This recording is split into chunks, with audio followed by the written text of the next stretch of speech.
Alright, hello. I'm sorry I'm not at school today. I'm not feeling well. As I said multiple times last week, I feel like I got a cold or a flu at the start of the week, and I just haven't recovered since. And over the weekend, I feel like I got a stomach bug or something like that. So I won't be able to be here today. We will finish out our notes for this unit. I'll go over some more practice problems. Tomorrow at the start of class, we'll go over the homework. I'll check it off. We'll talk about our proofs, and then we will take a short quiz in the second half of class on Tuesday. That quiz will be all multiple choice. It will consist of 11.1, which is really just getting our heads around corresponding parts and them being congruent for congruent triangles. 11.2, which was our introduction to our 4 congruence criteria. Well, all 6 of those acronyms, and then we figured out which ones actually prove congruence. So SSS, SAS, ASA, and AAS. Those should still be on the chalkboard. And then 11.4, we learned about the coordinate plane, and then also the HL congruence criterion. So the quiz will consist of all 5 of those criteria, and then the definition of congruent triangles, which we're going to incorporate into each other now in 12.1 and 2. And we're also going to review again what a flowchart proof looks like, because the book held off until chapter 12 to do it, but I incorporated it with us right away, so it didn't seem too daunting of a task. So if we look at 11.1, you should have your binder open to this as you're going over notes while the sub's in the room. We're just going to do a proof together. We're going to do what they call a paragraph proof, a 2-column proof, and a flowchart proof. Paragraph proof might be later, now that I read the page. So we'll look at this and just talk about it together. All right. I posted some proof examples already on Sunday. So if you're really stuck on that, you could watch me go over them and make sure that we're talking to each other as you are working on today's sub work once you finish the video. So you know how to write a 2-column proof and paragraph proofs. Not really. We haven't really talked about those yet. In this activity, you will use the knowledge of congruent triangles to explore flowchart proofs. We already did that. And talk about how all 3 types are related. So this is our example that we're going to look at. All right, we need to rewrite this 2-column proof as a flowchart proof. So it's already going to give us the 2-column proof, and we're just going to review real quick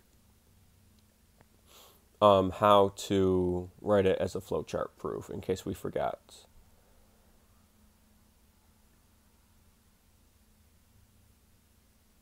So here is our 2-column proof. Notice how, again, I've been trying to say this repeatedly, we need 3 congruent statements before we can use one of our acronyms. That's kind of how we know if we need to keep moving on or not. We have bisect, which is a vocab word, so that's why we have to use the definition of bisect. They say congruence is reflexive, but we can say also the reflexive property. And then they use all of this. We don't have to use it, or we can even call it the congruence criterion. So the book does it one way, but we have a lot of different options to do it. So if we look further down, again, they actually give this to us. So let's just talk about it real quick. Here's our flowchart proof. So remember what we just saw on the other page. This was row 1, this was row 2, this was row 3, this was row 4, and this was row 5. So all the same information. This is our statement here. This is our reason. So they all come together in the same way to form a proof to get to our final statement, which is what we were asked to prove, right? So same argument here, just laid out differently. We can see that we have 3 pieces to our acronym because we have 3 arrows that lead up to what we are trying to say. So it's actually the first question in this chapter asks, why does it make sense there are 3 arrows pointing to the box on the far right side of the proof? And that's because our acronym is 3 letters. So we need each part of our acronym to prove this. If we look at the try these, we're now asking just rewrite this flowchart proof as a 2-column proof. So this one's not going to be too hard. They give us everything. We just have to write it in a 2-column proof structure. So when we look at this, it's going to be kind of difficult because I'm going to move to a new slide. So we won't be able to see the original proof, but hopefully you have the book open. We're going to do it off to the side. You're going to do it off to the side into your notes while I do it on a brand new slide. So when we have this 2-column proof, right? So we need 2 columns. Statements, reasons. Our flowchart proof had 6 boxes, so we need 6 rows. 1, 2, 3, 4, 5, 6.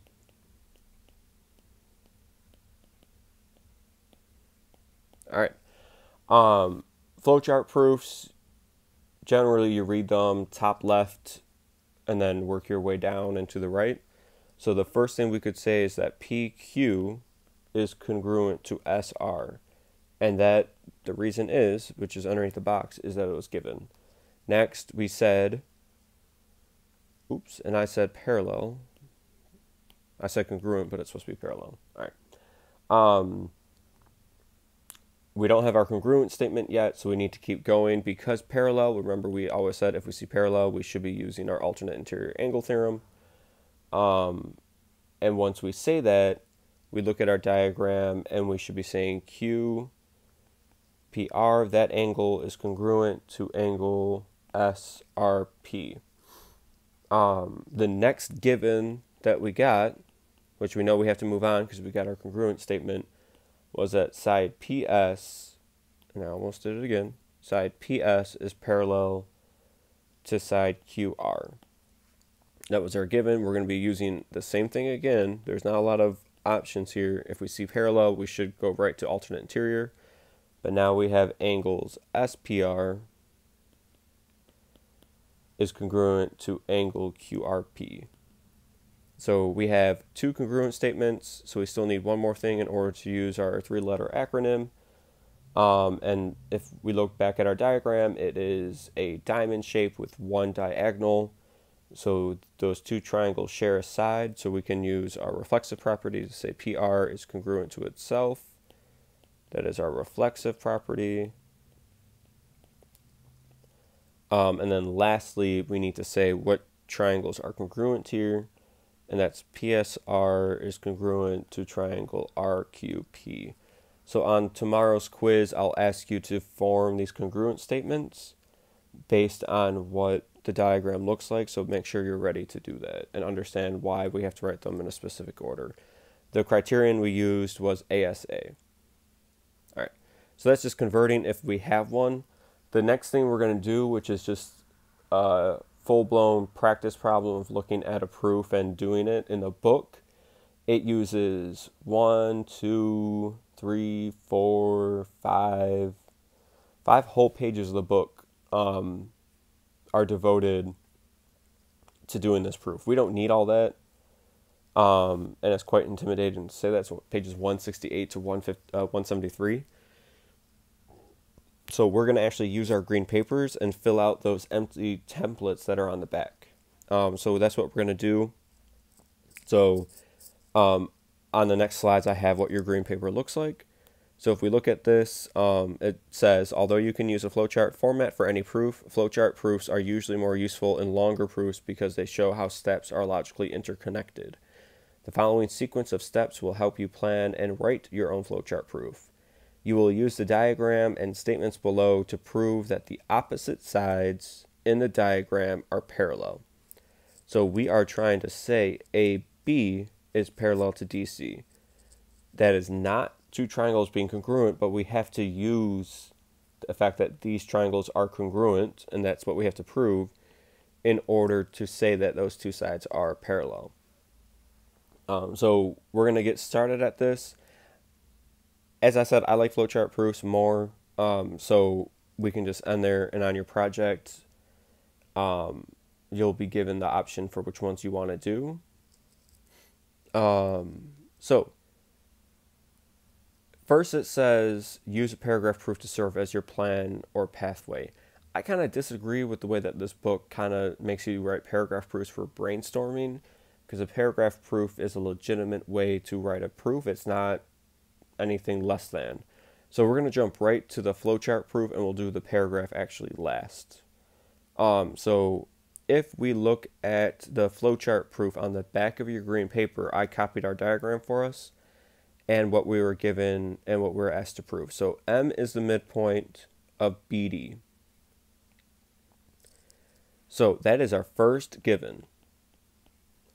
So let's just write that down. M, midpoint of BD. We have a vocab term, so we're probably going to use that right away. Definition of midpoint. So we should be able to do this quite quickly, but now we have to think, what is the definition of midpoint? It means that M is directly in half. So that means DM is congruent to BM. So we can add our tick marks in. So we have two things. We are done with that because we got a congruent symbol. So we know we're good. We now know that M is also the midpoint of AC. Again, that was given. We have a vocab term, so we're going to use the definition of that vocab term right away. But now we have, now I'm going to switch colors just so we can see the difference. We have M is the midpoint of AC. So that means this is getting cut perfectly in half.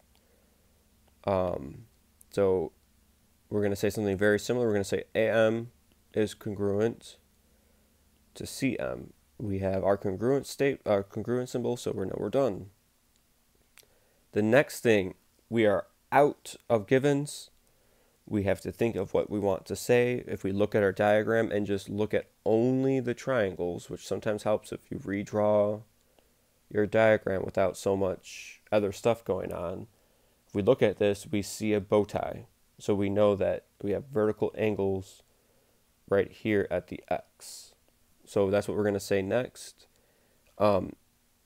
I wish we could just call these two angles both angle M, but that would make no sense. We have to use the full name. So AMB is going to be congruent to angle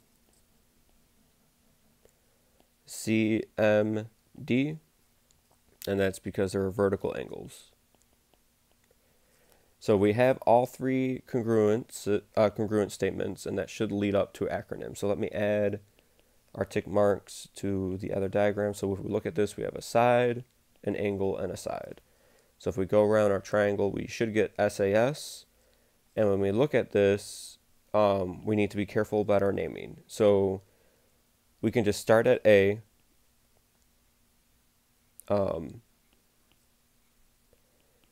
Because that's an angle that we know matches in both. And then the next letter, we need to be careful. If I go to B next, that's not A, that's M.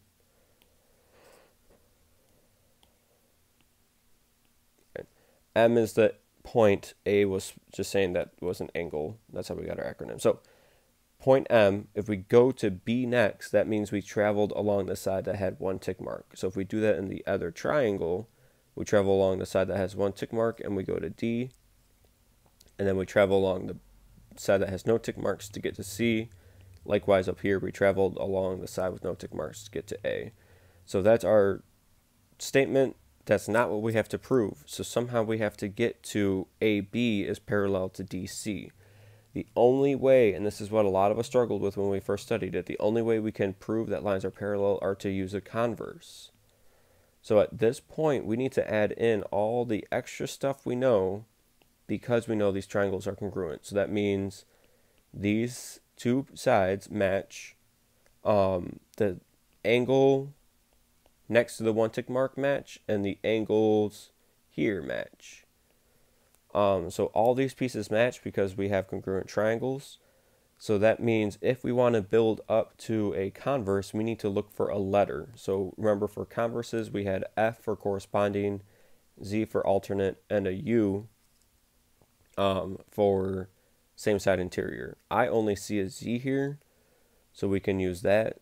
So we want, and we're going to actually need a third box, we're going to want to use the converse of the alternate interior angle theorem. And that's how we're going to say AB is parallel to DC. We need to use some angles. So I already drew my Z, so I need to use these two angles at B and at D. They look congruent. We know they're congruent. We added our tick marks there, and that's because we're using the definition of congruent triangles to say that, which we also said was CBCTC, which we learned about in section 11.1. So now we're just kind of combining all of our pieces of information to make one big argument, which is if we are just given this diagram and these two given statements, we can prove the two lines are parallel.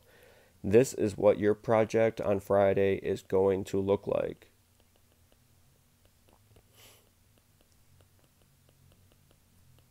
All right, you're going to have to, on your own, work on a proof that's kind of similar to this. If we wanted to do a 2-column proof that looked like this, now that we have our flowchart proof, we can just copy into it.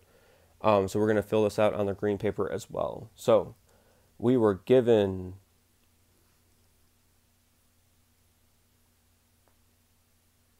that M is the midpoint of BD, and that, as I just said, was given.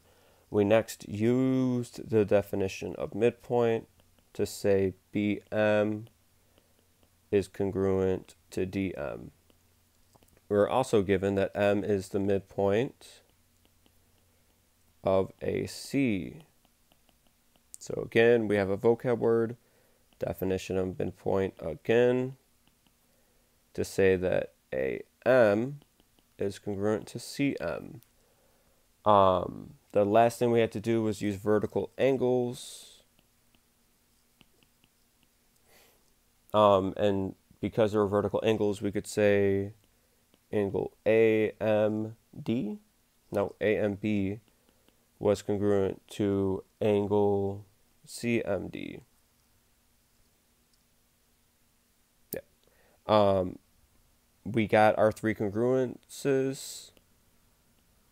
So next we could say 2 triangles were congruent. So triangle AMB is congruent to triangle CMD.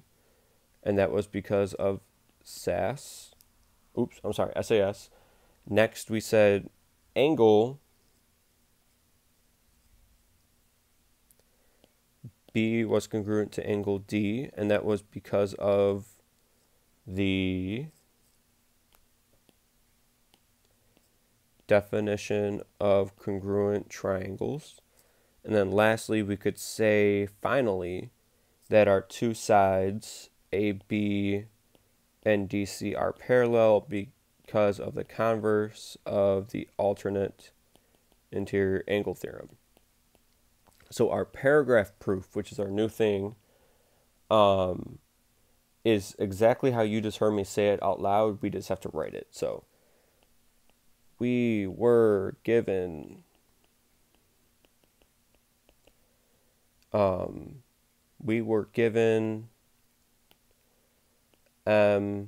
no, I think it makes sense with that. We were given that M is the midpoint of BD, which by the definition of midpoint, BM would be congruent to DM. We have the same exact thing. So I'm just going to copy and paste. Oops. Copy and paste that so I don't have to rewrite it. We were given that M is the midpoint of AC, which by the definition midpoint means that AM is congruent to MC. Next, angles AMB and angle CMD are vertical angles, so they are congruent, which means we can use SAS to say triangle AMB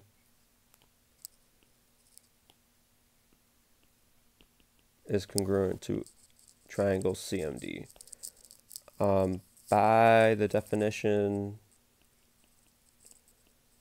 of congruent triangles, that means angle B is congruent to angle D, which lastly means we can use the converse of the alternate interior angle theorem to say line segment AB is parallel to line segment DC. So they're all related: flowcharts, 2-column, and paragraph proofs. You can use one to help you write the other. Hopefully you find one that just is what comes most naturally to you, and you can use that to help you get to all the others. I'm going to end this video here, and I'll post another video going over the other practice problems for sections 12.1 and 12.2. So if you're feeling confident, you can stop here and work on the subwork.